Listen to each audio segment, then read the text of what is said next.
SUVs आजकल जो है बहुत ज़्यादा डोमिनेटिंग हो गई हैं, हर किसी को पसंद भी आ रही हैं और हर कोई उन्हें लेना भी चाहता है, चाहे वो कोई भी प्राइस ब्रैकेट क्यों ना हो। लेकिन अगर हम बात करें सबसे जो पॉपुलर हमारे यहाँ जो सेगमेंट है या कहे जो प्राइस ब्रैकेट है जो काफ़ी डोमिनेट करता है एक एसयूवी प्रॉपर एसयूवी लेने के लिए, वो जो प्राइस सेगमेंट है 12 लाख से लेकर 20 लाख के बीच में, उस सेगमेंट में इतने सारे आपके पास ऑप्शंस हैं, आप चूज़ कर सकते हो। पिछले साल से लेकर अब तक जो है इतने सारे ऑप्शंस हमारे पास अवेलेबल हैं कि बहुत ज़्यादा वैरायटी हो गई है हमारे पास। लेकिन आज जो मैं दो गाड़ियों के बारे में आपको बताने आया हूँ कि इनमें से कौन सी एसयूवी आपको बेटर रहेगी, किस क्राइटेरिया में ये एसयूवीज़ बेटर रहेंगी, उनके बारे में मैं आपको बताने आया हूँ। ये जो एसयूवीज़ हैं ये बड़ी एसयूवीज़ की कैटेगरी में आती है, बड़ी दिखने वाली गाड़ियों की कैटेगरी में आती हैं, तो मैं इनके बारे में आज बात करने वाला हूं। अगर आपको और दूसरी चाहिए कि दूसरे सेगमेंट की वीडियो चाहिए तो मैं ज़रूर करूंगा, आप कमेंट में मेंशन जरूर करना। तो शुरुआत करते हैं वीडियो इसी के साथ ही। मैं हूं प्रभदीप सिंह और आप देख रहे हो इंजन्स ड्राइव। तो दो जो एसयूवीज़ हैं जो मैं आपको बता रहा था कि दिखने के मामले में बड़ी हैं, वो है हैरियर और हेक्टर। अब हैरियर और हेक्टर दोनों ही बड़े सेगमेंट की गाड़ियां हैं या कई बड़ी दिखने वाली गाड़ियां हैं। उनका जो साइज़ है वो वाकई में इतना बड़ा है कि जो उससे ऊपर भी, उनसे डबल प्राइस की भी जो एसयूवीज़ हैं वो भी उनके सामने कई बार छोटी लगती हैं। लेकिन मेन प्रोपोजिशन ये नहीं होता उनको लेने के लिए। लेकिन इस प्राइस टैग में आपको अगर अच्छे खासी साइज़ की गाड़ी चाहिए तो ये दोनों गाड़ियाँ अवेलेबल हैं और अच्छे खासे फीचर्स के साथ, अच्छे खासे लुक के साथ अवेलेबल हैं। तो ये दोनों गाड़ियों के बारे में हम शुरुआत करते हैं। मैं 4 से 5 क्राइटेरिया में इनको जज करूँगा। तो पहला मैं बहुत कर रहा था लुक। तो लुक के बारे में अगर हम बात करें तो मैं सीधा इस पर आपको पॉइंट आउट करना चाहूँगा। अगर लुक जिसका बेटर है वो है हैरियर का। अब आप बोलेंगे क्यों है, अब मैं बताता हूँ। क्योंकि हेक्टर जो है एक एसयूवी की तरह दिखती ज़रूर है, लेकिन वो प्रॉपर एसयूवी जैसा स्टैंस नहीं है उसमें। उसके व्हील आर्चेज़ या का उसका बॉडी स्ट्रक्चर ऐसा लगता है कि आपको एक एमपीवी जैसा फील करा रहा हो, एक ऐसी एमपीवी जो एसयूवी की तरह दिखने वाली बनाई हुई हो। लेकिन प्रॉपर अगर आर्किटेक्चर की बात करें D8 प्लेटफॉर्म लैंड रोवर का और हैरियर की, जो वाकई में लुक्स है, बड़े बड़े व्हील आर्चेस, मस्कुलर लाइंस हैं, उसकी हैवी हुड लाइन है और वहीं पे इंटीरियर वगैरह जो भी है उसका, वो काफ़ी अलग है हेक्टर से। और हेक्टर के अंदर जो सारे चीज़ें कॉम्बिनेशन है वो एक तरह से बहुत ही क्लासिक लुकिंग गाड़ी लगती है। लेकिन हाँ, अगर आपको प्रॉपर एसयूवी स्टैंड चाहिए, एसयूवी जैसे दिखने वाली रगड़ लुक चाहते हो, तो हैरियर ही एक ऐसी एसयूवी है जो इस मैं कहूँ वर्सेस में मुझे पसंद आई है। और उसके जो D8 प्लेटफॉर्म भी है, अपार्चर, डिपार्चर, एंकर लुक के मामले में वो प्रॉपर स्टैंस जो है, प्रॉपर प्रोपोजिशन जो है वो हैरियर में ही दिखता है, ना कि हेक्टर में दिखता है।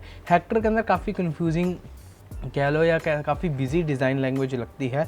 और मुझे लगता है कि हाँ, हेक्टर को जो लोग पसंद करते हैं उनको जो है ज़्यादा चमक दमक ज़्यादा पसंद है, या कह लो कि उसमें ज़्यादा एलिमेंट्स देखना चाहते हैं, क्योंकि बड़ी सी ग्रिल है उसमें भी और काफ़ी क्रोम का इस्तेमाल भी करा गया है। काफ़ी जो है वो थोड़ा सा ऐसा लगता है कि मैच्योर हो, ज़्यादा मैच्योर प्रोडक्ट हो। तो मुझे जो है इसी वजह से हेक्टर को इतना पसंद नहीं आया, जो मैंने आपको यहाँ सामने वजह रखी हैं हैरियर उस क्राइटेरिया में पसंद आई है। अब दूसरी बात करते हैं प्रैक्टिकलिटी की। अब प्रैक्टिकलिटी आप कहेंगे कि स्पेस के ऊपर मैं जज कर रहा हूँ, नहीं, स्पेस ज़रूरी नहीं होता कि प्रैक्टिकलिटी में जज करी जा सके, क्योंकि दोनों ही एसयूवी का साइज़ जो है वो काफ़ी बड़ा है, काफ़ी मस्कुलर है। और मस्कुलर तो छोड़ो, लेकिन इंटीरियर के अंदर स्पेस काफ़ी है दोनों के अंदर, जो आप दोनों में शिकायत नहीं कर पाओगे। लेकिन अगर हाँ, मैं एक बार को बूट स्पेस की बात करूँ तो बूट स्पेस भी हेक्टर का ही ज़्यादा है। लेकिन अगर हम मैं और प्रोपोजिशन की बात करूँ, क्योंकि ड्राइवेबिलिटी के अंदर अगर जिसको चलाने में आसानी लगे, जिसको चलाने में आप जो है ज़्यादा आपको मेहनत ना करनी पड़े, ज़्यादा टेंशन ना लेनी पड़े, कहीं भी अर्बन या ट्रैफिक की कंडीशन में जा रहे हो, सिटी के अंदर आप चला रहे हो, तो प्रैक्टिकलिटी के लिहाज से 360 डिग्री कैमरा एक फ़ीचर है, वो हेक्टर के पास है, हैरियर के पास नहीं है।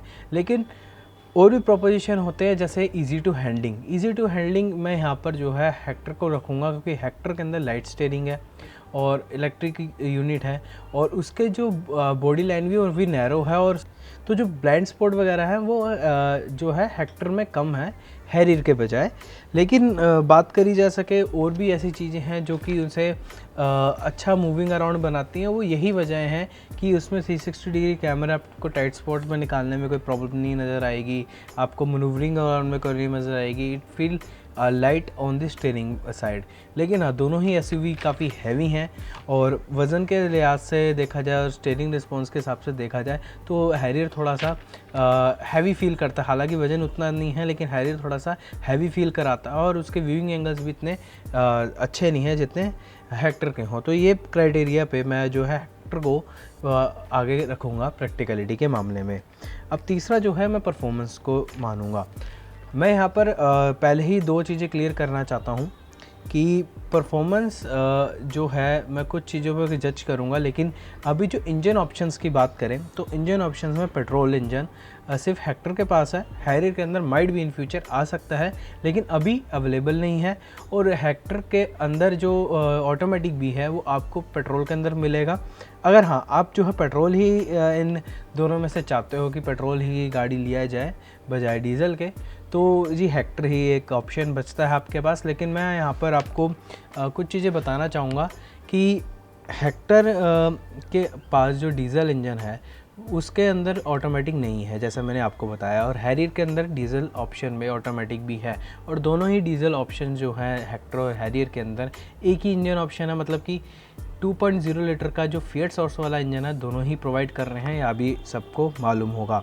लेकिन बात करें इसके आगे कि पेट्रोल के अंदर अगर मैं चॉइस आपको बताऊं कि आपको ऑटोमेटिक लेना चाहिए कि नहीं चाहिए हेक्टर में, तो मैं आपको यहाँ पर रिकमेंड नहीं करूँगा कि आप ऑटोमेटिक में हेक्टर ले लें, क्योंकि पेट्रोल इंजन उसका इतना आपको एंथुजियास्ट नहीं फील करेगा, क्योंकि हैवी एसयूवी है और हैवी होने की वजह से उसका साइज़ भी बड़ा है, तो कहीं ना कहीं उसका पेट्रोल इंजन स्ट्रगल करता है। अगर आपको उसमें वैक्यूम पेट्रोल में चलना है तो मैनुअल में जाइए, जो कि हाइब्रिड वाला हो। हाइब्रिड वाला आपको ज़्यादा फील बेटर कराएगा बजाय आपके नॉन हाइब्रिड वाले वेरिएंट से, क्योंकि डीसीटी वाला जो ऑप्शन है हेक्टर में वो इतना अच्छा भी नहीं है, और उसमें हाइब्रिड वाला भी ऑप्शन नहीं आता। वहीं बात हैरियर की बात करें तो डीजल ऑप्शन में आपको 6 स्पीड का ऑटोमेटिक ट्रांसमिशन मिलता है। लेकिन अगर प्रॉपर परफॉर्मेंस की बात करी जाए तो मुझे जो है परफॉर्मेंस हैरियर की ज़्यादा पसंद है बजाय हेक्टर के। अब मैं यहाँ पर आपको बताऊँगा क्यों। हैरियर के अंदर जो है आपको बेटर जो है चैसी मिलती है, उसके अंदर जो स्टेबिलिटी है, उसका जो सस्पेंशन सेटअप है काफ़ी बहुत बढ़िया तरीके से ट्यून करा हुआ है। थोड़ा सा स्टिफर है लो एंड पे, लेकिन हाई एंड पे वो काफ़ी अच्छे से और काफ़ी कंफर्टेबल फील कराता है, और इवन उसमें इतना बाउंसी फील नहीं होता जितना आपको हेक्टर में फ़ील होता है। और हेक्टर को आप जो है इन्जॉय भी नहीं कर पाओगे हाई स्पीड ड्राइविंग, क्योंकि इसमें एक बॉडी रोल उतना जो है बाउंसी राइड बहुत है उसमें, और हैरियर में इतनी नहीं है। मतलब उसमें आपको इतना फील नहीं होगा कि आप इतना बाउंस कर रहे हो, यू फील लाइक कि आप जो है बहुत ही रोड को जो है क्लोजली आप जो है बैठे हो रोड के साथ, और रोड के साथ कनेक्ट होकर बैठे हो, वो फील आएगी उसके अंदर। और इवन हैरियर के अंदर आपको जो है वो बेटर स्टेबिलिटी मिलेगी, बेटर स्टेबिलिटी कंट्रोल मिलेगा हाईवे पे, और इवन वो बेटर है हर किसी ट्रेन के लिए, क्योंकि उसके अंदर आपको ऑफ-रोडिंग के भी फीचर्स आते हैं जो कि हेक्टर में नहीं है। और ऑफ-रोडिंग के फीचर में 14 तरीके के ट्रैक्शन कंट्रोल वहाँ पर आपको मिलेगा, और अपार्चर एंगल, डिपार्चर एंगल जो उसका है, तो छोटे मोटे ऑफ-रोडिंग भी आप उसमें कर सकते हो। हालांकि 2 व्हील ड्राइव है दोनों ही, लेकिन आप जो है आसानी से उसमें जो है छोटे मोटे ट्रेन जो हैं ऑफ-रोडिंग के, वो आसानी से टैकल हो सकते हैं हैरियर के अंदर। तो मैं इन शॉर्ट बताना चाहूँगा कि हाँ, परफॉर्मेंस के लिहाज से हैरियर यहाँ पर बहुत बढ़िया परफॉर्म करती है। और हाँ, एक क्राइटेरिया यहाँ पर मैं एक और मेंशन करना चाहूँगा कि कंफर्टेबिलिटी में अगर देखा जाए तो हाँ, कि हैरियर के अंदर ज़्यादा अच्छी है। लेकिन हाँ, जब हम इंसुलेशन की बात करें, कैबिन इंसुलेशन की बात करें, तो यहाँ पे हेक्टर एक पॉइंट ऊपर चला जाता है, क्योंकि हेक्टर के थोड़ी सी ज़्यादा रिफाइंड महसूस होती है बजाय हैरियर के।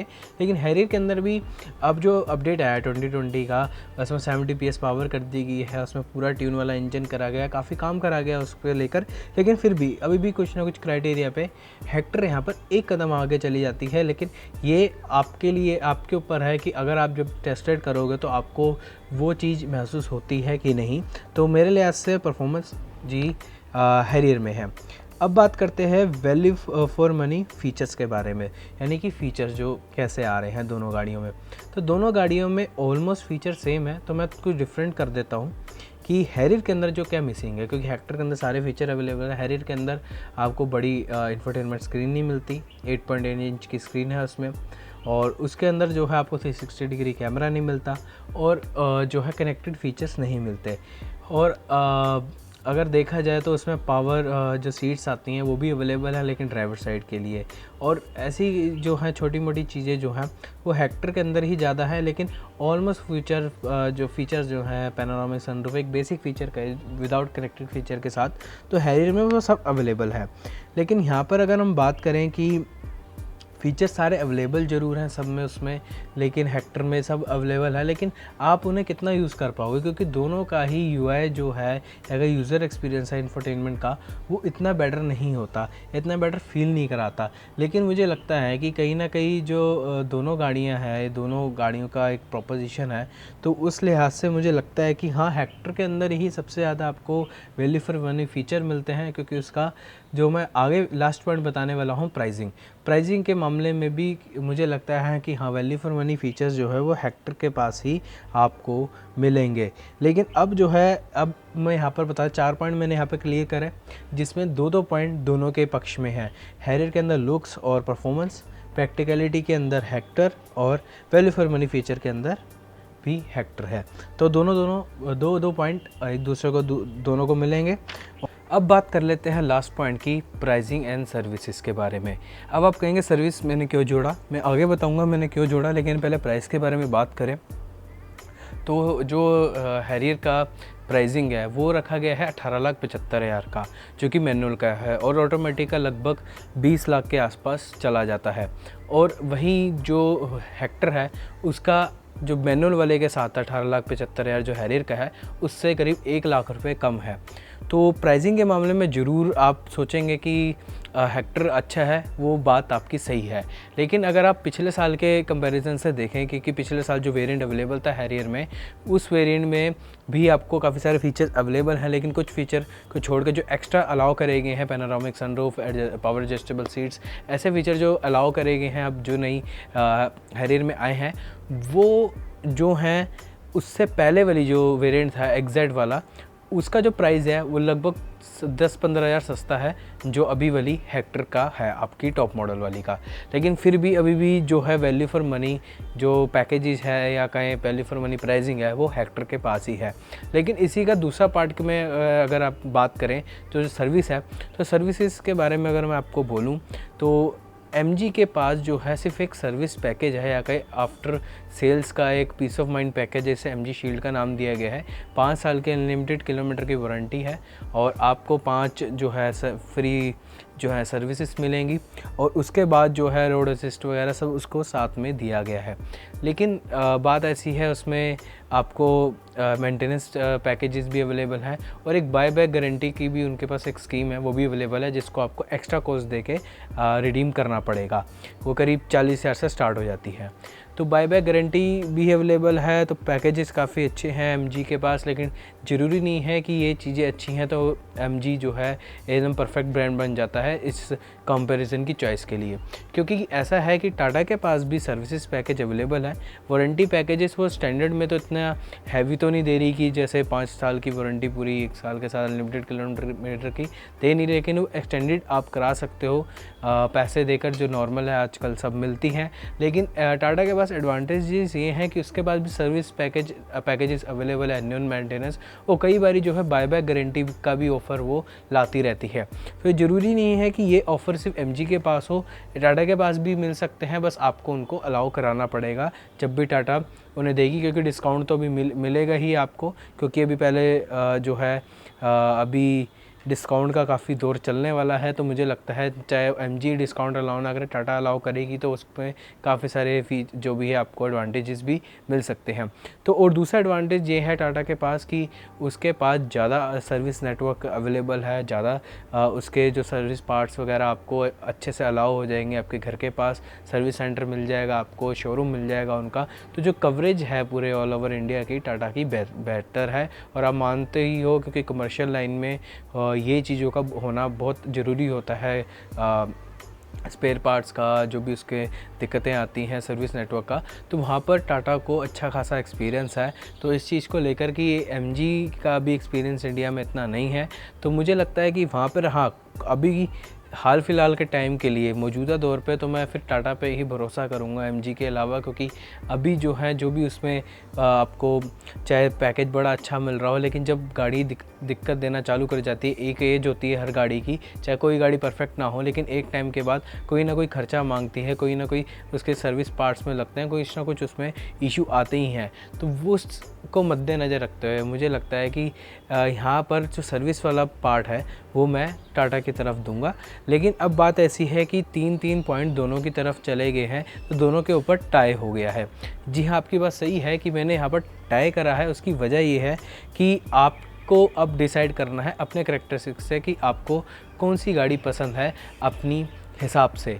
तो मैं आपको यहाँ पे क्लियर करता हूँ, अगर आपको फ़ीचर ज़्यादा अच्छे चाहिए, आप गाड़ी जो है चलाने के शौकीन नहीं हो, आप पीछे बैठ के जो है गाड़ी में चलना पसंद करते हो, सिर्फ आपको यही चीज़ पसंद आई है आती है अपनी लाइफ में कि आपको गाड़ी इसी पर्पस के लिए चाहिए फ़ीचर्स और ये सब पीस ऑफ माइंड वाला पैकेजेस वगैरह जो एमजी दे रहा है, तो मुझे लगता है कि वो हेक्टर के पास वो लोग जा सकते हैं। लेकिन जिनको ऑफ रोडिंग पसंद है, थोड़ी बहुत ऑफ रोडिंग करते चाहते हैं, एडवेंचरस लोग हैं, ड्राइविंग एंथुसियास्ट है, थोड़े से चलाना पसंद करते हैं गाड़ी को और ड्राइवेबिलिटी में काफ़ी पसंद करते हैं उनको, और उनको लुक के मामले में भी एक मस्कुलर गाड़ी चाहिए जो कि उनके भी एक पर्सनालिटी को रिफ्लेक्ट कर सके, तो मुझे लगता है वो लोग टाटा हैरियर ले सकते हैं। तो मेरे पास यहीं पे मैं कंक्लूड करता हूँ आपकी यहाँ पर वीडियो, क्योंकि दोनों के बारे में मैंने खासियत बता दी, चाहे वो हेक्टर की खासियत हो चाहे वो हैरियर की खासियत हो। तो ये वीडियो मैं यहाँ पर एंड करता हूँ, और अगर आपको और भी ऐसे कंपैरिजन या वर्सेस देख रहे हो तो प्लीज़ हमें कमेंट में ज़रूर लिखना, और सब्सक्राइब करना चैनल को, बेल आइकन भी दबाना मत भूलना। Thank you for watching.